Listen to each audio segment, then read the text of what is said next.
Welcome, मैं हूं ज्योति। आप देख रहे हैं चुनावी समर, जहां पर एक और ताजा अपडेट के साथ हम हाजिर हैं।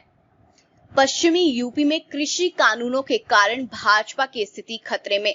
यूपी विधानसभा चुनावों में कृषि कानूनों का भी दिखेगा असर।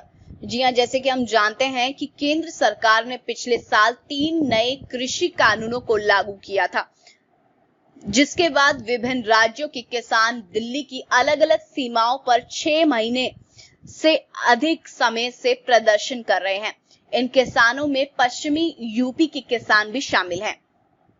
यहां गौर करने वाली बात यह है कि इस क्षेत्र के बड़ी संख्या में किसान केंद्र सरकार के विरोध में है, जबकि इनमें से ज्यादातर ने पिछले प्रदेश के विधानसभा चुनाव में बीजेपी को वोट दिया था।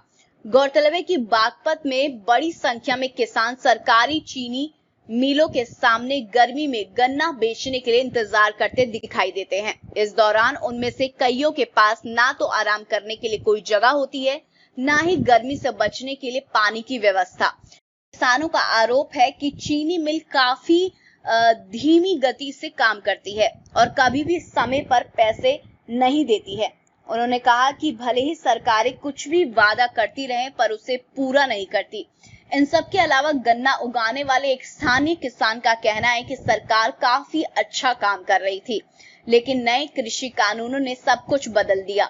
उन्होंने कहा कि सरकार अगर हमारी मांगों को नहीं सुनती है तो फिर हमें उन्हें वोट नहीं देंगे। देखें तो किसानों की ये नाराजगी भाजपा के लिए झटके के समान है, क्योंकि वर्तमान तीनों विधानसभा और एक संसदीय सीट बीजेपी के पास है। वहीं इलाके के एकमात्र आरएलडी विधायक भी चुनाव जीतकर बीजेपी में शामिल हो गए थे।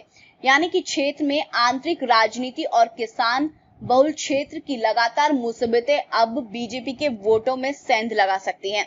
इस तरह यूपी में भाजपा के लिए मुश्किलें बढ़ती हुई नजर आ रही हैं। खासकर पश्चिमी यूपी में जिस तरह से किसान भाजपा के खिलाफ नजर आ रहे हैं, उससे आगामी विधानसभा चुनावों में भाजपा की उम्मीदों को जोर का झटका लगा है। यहाँ गौर करने वाली बात यह है कि पश्चिमी यूपी में इस बार चंद्रशेखर आजाद रावण को भी जोर देखने को मिला, क्योंकि वह इसी क्षेत्र के नेता हैं। इसीलिए आगामी विधानसभा चुनावों में उम्मीद है कि इस क्षेत्र में चंद्रशेखर की पार्टी अच्छा प्रदर्शन करेगी। इसका अर्थ ये हुआ कि एक तरफ किसान तो दूसरी ओर चंद्रशेखर और मायावती के कारण यूपी विधानसभा चुनावों में भाजपा को सबसे ज्यादा परेशानी पश्चिमी यूपी में होने वाली है और इस क्षेत्र के कारण राज्य में भाजपा सत्ता से दूर रह सकती है।